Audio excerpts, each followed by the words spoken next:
따라 등불에 관한 말씀.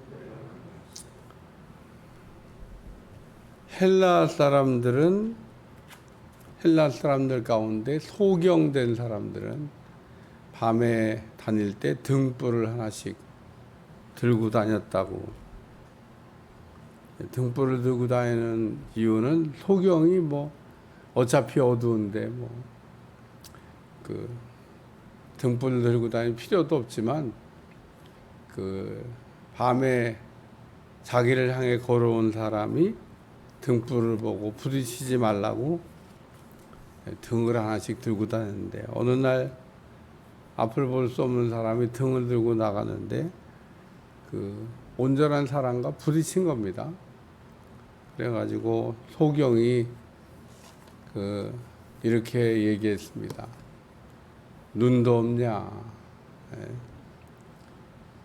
등을 봤으면은 피해 갈 거지 왜 부딪혔냐? 했더니 온전한 사람이 말하기를 등불이 꺼졌습니다. 이 소경된 사람은 등불이 꺼진 것도 모르고 꺼진 등을 들고 다녔다, 그런 얘기입니다. 우리가 등불이라고 하는 것은 어두운 데를 이렇게 비춰서 밝게 하려고 하는데 사용하는 물건이 등불입니다. 오늘날은 우리가 전원만 넣으면은 불이 착 들어와 가지고 어둠을 이렇게 몰아내고 우리가 밝은 데서 이렇게 대낮같이 생활을 합니다. 저 어렸을 때는 전기도 없고 밤만 되면은 다 등을 켜야 되는데, 잠자고 일어나면 코가 아주 그냥 무슨 시커매져요. 기름이 별로 좋지도 않은 기름을 끓음이 올라오는, 자고 일어나면 코가 그냥 굴뚝 청소해야 되는 것처럼. 그래도 그 등불이 있어야만 밤 되면은 등불을 비치고 그 등불 밑에서 공부도 하고 바느질도 하고 온갖 거를 다 했는데, 등불이 없으면 어느 날 기름이 떨어져 갖고요, 등불이 없어요. 다 자는 거야. 왜냐하면 답이 없기 때문에 깜깜한 밤에 할 수 있는 일이 아무것도 없습니다. 그래서 등불을 이렇게 사용했던 적이 있는데, 등불은 켜서 음속이나 말 아래 두지 않는다고 오늘 본문이 말하고 있습니다. 등불은 켜서 잘 비추게 하려고 하는 건데, 음이라고 하는 거는 우리 콩나물 옛날에 키울 때 그냥 음을 만들어 가지고 깜깜하게 그냥 그 속에 속에다가 등을 넣으면 빛이 안 새 나와요. 또 말이라고 하는 것도 있는데 쌀을 우리가 될 때 쓰는 도구입니다. 둥그렇게 생겼는데 깊이가 깊어요.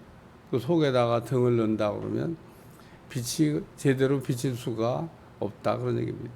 그래서 등불은 등경이에 든다. 등불이 잘 비치게 한다, 그런 얘기입니다. 예수님께서 우리의 그 정체성에 대해서 너희는 세상의 빛이다, 그리고 우리의 아이덴티티, 우리의 정체성에 대해서 가르쳐 주신 적이 있는데, 오늘 우리는 등불입니다. 어두운 세상을 어둡지 않게 하는 사명이 우리에게 있다, 그런 얘기입니다. 그래서 등불을 켜서 음속에나 말 안에 두지 아니하고 등경 위에 둬야 된다. 세상 사람들이 잘 빛을 볼 수 있도록 하는 것이 우리의 사명이다. 오늘 우리가 그 등불의 사명을 감당하기 위해서는 빛이 먼저 있어야 돼요. 빛이 없으면은 등불의 사명을 감당할 수 없기 때문에 등불은 빛이 있어야 된다. 그래서 오늘 등불을 이렇게 켜서 등경 위에 세상 사람들이 다 등불의 혜택을 이렇게 입고 누리도록, 세상을 여러분이 나가서 이렇게 보면 우리가 하도 이 세상과 좀 격리된 생활을 이렇게 하다 보니까 세상이 어두운지 밝은지 세상이 어떤지 잘 모를 때가 있습니다. 그리스도인들이 이 신앙의 울타리 안에서 매일 만나는 사람이 예수님 믿는 사람만 만나요. 불신자 접촉 별로 없습니다. 그러니까 불신자를 만나봐야 야 세상에 진짜 참 막가는구나, 험악하구나, 야 쌀벌하다 뭐 이런 느낌이 오는데, 우리는 그래도 만나는 사람들이 다 순한 양 같은 사람만 매일 만나고 사니까 세상이 다 그렇게 좋아 보입니다. 세상이 어두운데 세상이 어둡다는 생각을 우리가 잘 안 해요. 그러니까 세상에는 등불이 필요하다 그런 얘기입니다. 두 번째는 몸의 등불은 눈이라, 그래서 눈이 밝아야 된다는 얘기를 말씀하고 있습니다. 눈이 이게 다치거나 눈이 어두워지면 온 몸이 어두워진다. 눈이 참 중요하다. 오늘 우리는 이 눈이라고 하는 걸 통해서 세상을 봅니다. 그래서 눈이 밝아져야 돼요. 눈이 이게 흐려지면 우리가 가끔 운전할 때, 저는 뭐 잘 착용을 안 합니다만은 햇빛이 너무 막 강렬하게 앞에서 막 이렇게 이렇게 쏘아대면 선글라스를 끼면 참 좋겠다. 그래서 선글라스를 끼면 운전하는데 지장이 없어요.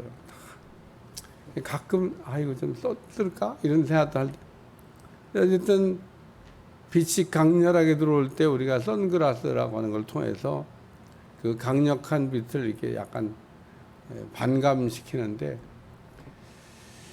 그 선글라스의 색깔에 의해서 세상이 다르게 보인다는 겁니다. 제가 늘 얘기하지만 색안경을 우리가 끼고 본다 그러잖아요. 빨간색 안경 끼고 보면 빨갛게 보이고, 노란색 안경 끼면 노랗게 보이고, 까만색 안경 끼면 까맣게 보입니다. 제가 이렇게 얘기해도 이게 무슨 말인지 못 알아듣는 사람은 답이 없습니다. 그러니까 오늘 우리가 이 생각의 창을 깨끗하게 해야 한다는 거예요. 창이 더러우면 세상이 더럽게 보여요. 세상이 더러운 게 아니라 창이 더러운 건데, 그래서 우리는 눈이라고 하는 걸 통해서 세상을 보는데, 오늘 우리는 이 생각이라고 하는 걸 통해 가지고 세상을 봅니다. 그래서 오늘 너희의 생각을 새롭게 해야 된다라고 얘기하고, 하나님의 말씀이 우리의 생각을 새롭게 하는, 그러니까 우리가 하나님의 말씀으로 우리의 생각이 날마다 새로워져야 돼요. 하나님의 말씀을 듣는다고 하는 것은 생각을 새롭게 하려고 말씀을 듣는 겁니다. 근데 바리새인들 보면 말씀이 없어서 생각이 새로워지지 않은 게 아니라 말씀은 있는데 생각이 새로워지지 않습니다. 바리새인들이 했던 일 가운데 예수님을 왜 이렇게 죽이려고 쫓아다니는지 몰라요. 예수님이 죽여야 될 분이 아니고 살려야 될 분인데, 근데 바리새인들 눈에는 예수님이 죽어야 될 사람으로 보이는 겁니다. 죽이고 싶어요.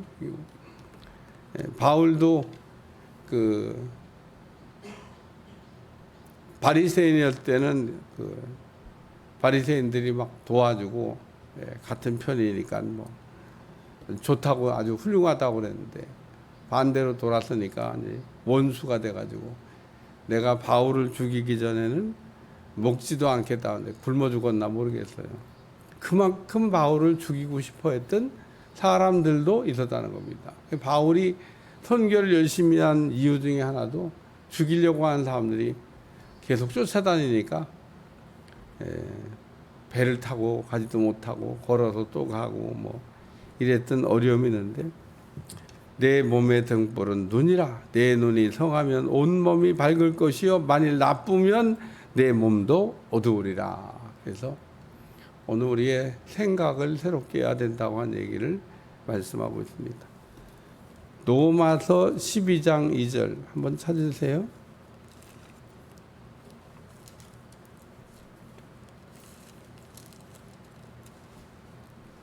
로마서 12장 2절 다 같이 시작. 너희는 이 세대를 본받지 말고 오직 마음을 새롭게 함으로 변화를 받아 하나님의 선하시고 기뻐하시고 온전하신 뜻이 무엇인지 분별하도록 하라. 그래서 마음이 새로워지지 아니하면 분별도 안 된다는 겁니다. 오늘 우리가 분별 잘해야 된다고 하는 거 모르는 사람 아무도 없습니다. 우리가 분별을 못하면 어떻게 되냐? 선택이 잘못되고, 선택이 잘못되면 어떻게 되냐? 선택에 대한 책임과 결과를 우리가 져야 됩니다. 그래서 몸의 등불은 눈이다. 그러면서 우리의 생각이 로마서 8장 6절에 있는 말씀같이 육신의 생각은 사망이요 영의 생각은 생명과 평안이라. 그래서 영적인 좋은 생각을 하는 눈을 가져야 된다. 세 번째는 온몸이 밝으면이라는 말씀이 나와요. 온몸이 밝으면. 내 온몸이 밝아 조금 더 어두운 데가 없으면 등불의 빛이 너를 비출 때와 같이 온전히 밝으리라 하시니라. 그래서 온몸이 밝아. 35절에 보면 내 속에 있는 빛이 어둡지 아니한가 살펴보라. 어둡지 아니한가 보라고. 그러니까 등불이 꺼졌나 살펴보라고 한 얘기를 하는 겁니다. 등불이 꺼졌으면 어둡겠죠. 등불이 꺼지지 않았으면 우리가 밝은 인생을 살 수 있는데 등불이 꺼져 있으면, 아까 서론에 제가 소경이 등불 꺼진지도 모르고 갔다고 하는 것처럼 오늘 우리도 등불이 꺼지지 않은 상태로 있어야 되는데 등불이 꺼진 상태로 가고 있는, 그러니까 등불이 꺼졌는지 안 꺼졌는지 그것도 구별을 안 합니다. 열처녀에 비유해 보면 신랑이 온다 그럴 때 미련한 5 처녀도 등불이 꺼져갔지 등불이 꺼진 게 아닙니다. 이 미련한 5 처녀의 문제가 뭐냐면 기름이 떨어져 가고 있는데 기름이 부족하다고 하는 것을 인지하지 못한 겁니다. 다 잤어요, 다. 이거면은 충분할 거라고 생각했는데 충분하지 않게 기름을 준비했던 겁니다. 지혜로운 5 처녀는 등과 등불도 준비하고 따로 기름을 더 준비해서 신랑 맞을 준비를 했다. 우리가 등과 등불을 준비해야 되지만 기름이 떨어지지 않게 해야 된다고 하는 얘기를. 등은 기름에 의해서 불이 붙는 거지 기름이 떨어지면 등불은 꺼지게 돼 있습니다. 제 아무리 좋은 등도 기름 떨어지면 꺼져가는 거예요. 여기 계신 분 몇몇 분은 옛날에 등불을 켜봤기 때문에 등불에 기름이 진짜 바닥을 드러내고 드디어 기름이 똑 떨어지면 등불도 탁 꺼집니다. 그래서 등불은 등불 자체가 빛을 내는 게 아니고 거기에 담겨진 기름에 의해서 등불에 빛을 이렇게 드러내기 때문에 기름이 중요하구나. 등불을 이렇게 밝게 비추기 위해서는 기름이 중요하구나. 기름 떨어지면 안 되겠구나. 미련한 5 처녀가 다 있어요. 등도 있고 뭐 기름도 있었고 아직도 기름이 조금 남았습니다. 꺼져간다 그러지 뭐 꺼진 건 아니었지만. 근데 문제는 신랑이 온다 그러는데 그 맞으러 갈 거리를 가기에는 부족해. 그래서 미련한 5 처녀에게 지혜로운 5 처녀가 또 이렇게 얘기해요. 얼른 가가지고 기름을 사갖고 오는 게 차라리 낫겠다. 우리가 나눠 쓰면은 우리도 안 되고 너희도 안 되니까 차라리, 그러니까 이 지혜로운 5 처녀가 갖고 있던 기름도 나눠주기에는 부족해. 자기가 신랑 맞으러 가기에는 뭐 가능한데 나누어주면 또 나눠줄 수가 없는 겁니다. 그래서 차라리 기름 파는 사람에게 가서, 제가 늘 그 본문을 읽으면서 아니 그렇게 쉽게 살 수 있는 기름을 금방 사갖고 오잖아요. 그렇게 쉽게 사갖고 오는 기름을 왜 준비하지 않고 잠만 자다가 신랑을 맞이하지 못하고 늦게 와가지고 문 열어달라고 하는데 문이 안 열려요. 한 번 닫힌 문 열려지지 않는. 그러니까 이 기름이라고 하는 거는 뭐 신랑이 온다 그럴 때 뭐 그때 살아가도 되는 게 아니고, 신랑이 온다 그럴 때는 이미 기름이 신랑을 맞이할 만큼까지 있어야 된다 그 얘기입니다. 오늘 우리는 기름 떨어지면 등불도 꺼진다는 생각을 우리가 하고 기름이 떨어지지 않도록 항상 우리가 성령 충만하도록 성령의 기름 부으심의 은혜가 우리 가운데 있어서 성령의 기름 부으심이 있다고 하는 것은 성령이 우리의 등불을 밝게 해서 이 어두운 세상에서 우리가 어두움에 묻히지 아니하고 어둠을 밀어내야 되는데 어둠에 묻혀버리는 사람이 있습니다. 등불이 꺼졌기 때문에 어둠에 묻히는 겁니다. 오늘 세상을 밝게 해야 될 사명도 우리에게 있고 우리가 등을 날마다 점검해서 기름 떨어지지 않게 해야 될 일도 있고 오늘 우리의 창을 날마다 닦아서 우리의 창이 새로워지고 깨끗한 눈을 가짐으로 세상을 밝히 볼 수 있는 눈 가지시기를 축원합니다. 기도하겠습니다. 하나님 오늘 등불에 관한 말씀을 들려주셨는데 우리의 등불을 점검하게 도와주시고 우리의 등불이 온전한지 살펴보게 하시고 우리의 등불이 세상을 향해서 빛을 발하는지 확인하게 하여 주옵소서. 감사드리며 예수님의 이름으로 간절히 기도하옵나이다. 아멘.